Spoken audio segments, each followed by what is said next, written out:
Welcome to a new episode. Hello and welcome back to another episode of the Copper Connection podcast with me, as always, your host, Chris Bailey. Right, this one is for anyone staring down plumbing resits in June. Whether that's sitting guilds level 2 or level 3. Maybe you were ill, maybe life got in the way, maybe it just didn't click first time.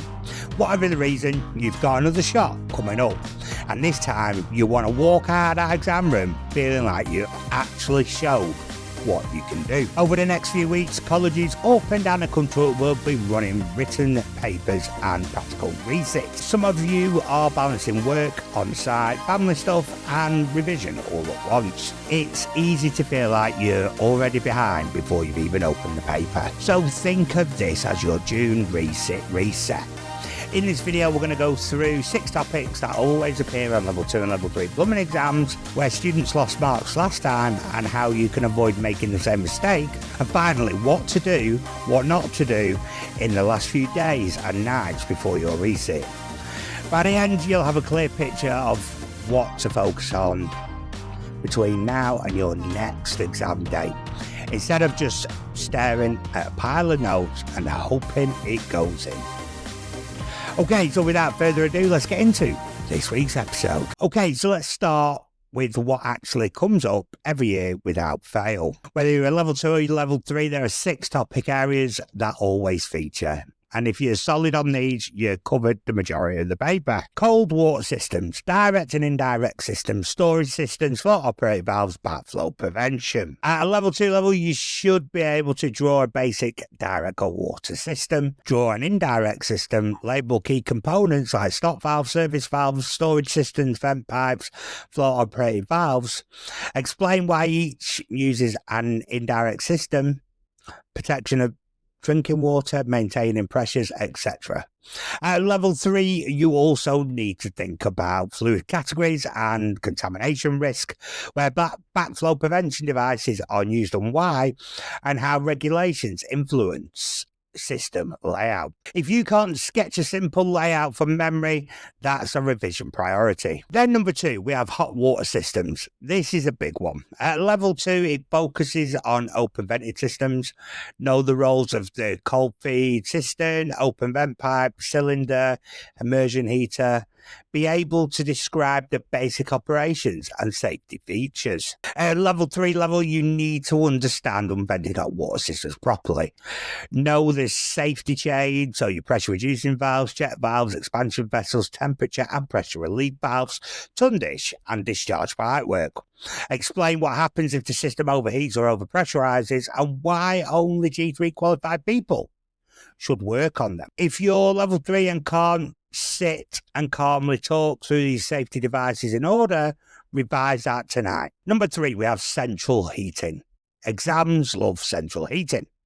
At level 2, you need to understand S-plans and Y-plan controls, know where the motorised valves go, be clear on what the room thermostat controls versus the cylinder stat, know the roles of boilers, pumps, programmers, stats and valves. At a level 3 level, expect troubleshoot scenarios. No heating, but there's hot water is fine.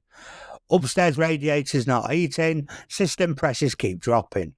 You need to give likely causes, what you check and what the fix would be. Don't forget to hit that subscribe button. Number 4, sanitation and drainage. Steady, reliable marks if you know your stuff. You should know your trap types, or your P-traps, bottle traps, anti-siphons, etc. Minimum trap seal depths. What causes trap seal loss, self-siphonage, induced siphonage, evaporation, waving out. Basic layouts of soil stacks and branch connections. What an air admittance valve does and when it's used, and correct gradients for waste pipes so they self-clean and don't run too fast. Smells, gurgles and poor flow. That's this unit. Health and safety, every paper, every year. You will see questions on risk assessments and method statements, PPE, but matched to tasks, not just hard hats and boots, working at heights, manual handling, COSH and hazardous substances, safe isolation of surfaces, especially electrical safe isolation.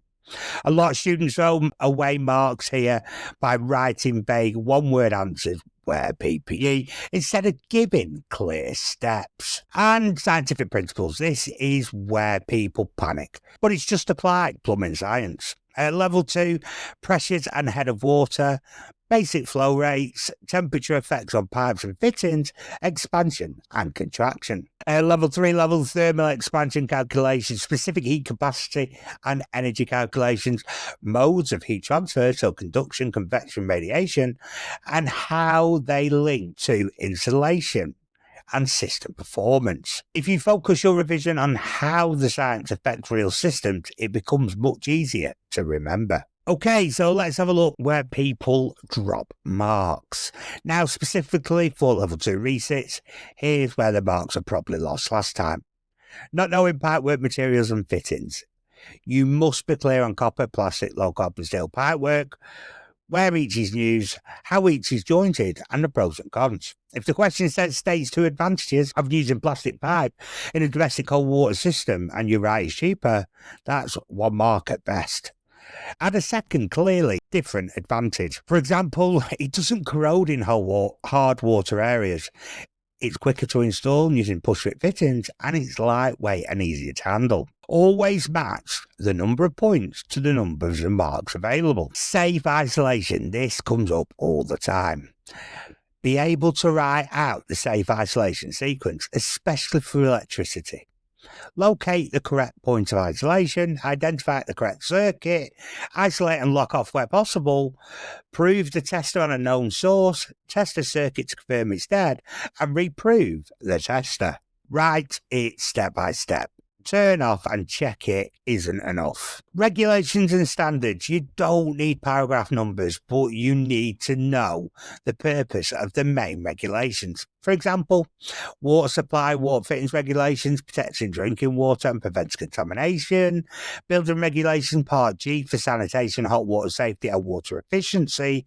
And building regulations, part H for drainage and waste. If you can link a practice or a system to why it's in the regulations, you're more likely to hit the full marks. For level 3 research, the jump from level 2 catches people out because it's not just more content, it's a different level of thinking.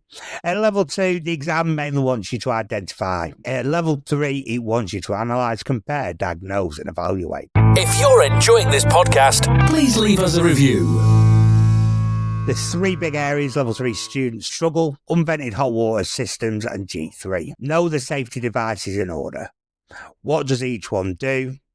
What happens if each operates? And basic requirements around discharge pipework. Questions often focus on safety, so use strong language about preventing overpressure, overtemperature, and explosion risk. System fault finding. Expect scenario questions where something isn't working. Radiators not heating, boilers cycling on and off, hot water's lukewarm, sealed systems losing pressure. You need to suggest the likely causes.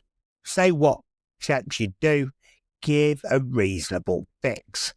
Think like a plumber, not a textbook. Environmental and sustainability questions. These are growing in importance. Basic principles of heat pumps and solar thermal. Why energy efficiency matters to customers and the environment, and how improved controls, insulation and modern systems reduce running costs and emissions. You don't have to be an installer, but you should be able to talk about why a customer might want to choose a more efficient system. Now, if any of you have got practical resits or practical exams in June as well, let's talk about how to approach these. Practice the basics. Muscle memory fades before your practical. Do several soldered joints back to back. Do several compression joints. Practice accurate bending, hook bends, offsets, set round, obstacles. You want your hands to feel comfortable again, not rusty. Work clean and safe. Assessors are watching how you work as well as how you produce. PPE on and used properly. Bench tidy and organised. Tools used correctly. Safe working habits. No rushing with cutters or torches. A calm, tidy worker looks like someone who will be safe on site. Read the brief completely before you start. This is where loads of marks are lost. Before touching a pipe, read the task all the way through, twice if necessary. Identify datums and reference points. Highlight critical dimensions and tolerances. Note any specific fitting types or methods required. Then plan the sequence of work. Only then start cutting. Manage your time. You'll have a set time window. Use the first 5-10 minutes for reading, planning and marking out. Leave enough time at the end for pressure testing and fixing leaks. If something isn't going right, don't keep forcing it. Stop, think, adjust. Don't panic when something goes wrong. Something will go wrong and assessors know that. What they're really watching is, do you spot the problem? Do you make the area safe? Do you fix in a controlled way? And do you retest properly? That's professional behaviour and it still earns good marks. Okay, so the night before, do's and don'ts. Right, the night before your resit, here is the plan. Do a light run through of key topics, focusing on your weak areas. Do pack everything, so pens, calculators, ID, any allowed tools for practical. Do eat properly, drink water and get a normal night's sleep. Don't try to learn a brand new topic at midnight, it won't stick. Don't sit on your phone doom scrolling or watching random videos of pets until the early hours. Don't feed off other people's panicking group chats. Mute them if you need to. On the morning, get there early. Take a couple of deep breaths before opening the paper. Remind yourself it's just questions about plumbing. You'll see this stuff every week. Okay, so look, resits can feel heavier than the first attempt. It's easy to think, I've messed up once, I'm going to mess up again. But that's not how this works. The fact you're watching this, planning ahead and thinking about what went wrong last time already puts you in a different place to where you were before. You're not starting from zero. You've got the whole year of learning behind you, plus the experience of sitting exams once already. This time you know what the room feels like, how the paper is laid out, where you rushed or guessed or ran out of time. Don't have a perfect paper. You need a better paper. If you want extra support, the AI tutors on the copperconnectionpodcast.co.uk are set up for level 2, level 3, T-level BSE and apprentices. You can practice questions in the exact style you will see in your resit and get instant feedback on your answers.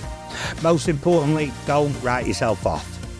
Plenty of brilliant plumbers have reset exams.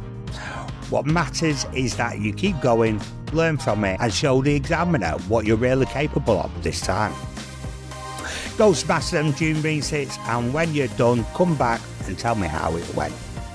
I've been Chris Bailey, you've been listening to the Copper Connection podcast and we'll see you in the next episode. We'll be back next week. In the meantime, please subscribe and thanks for listening.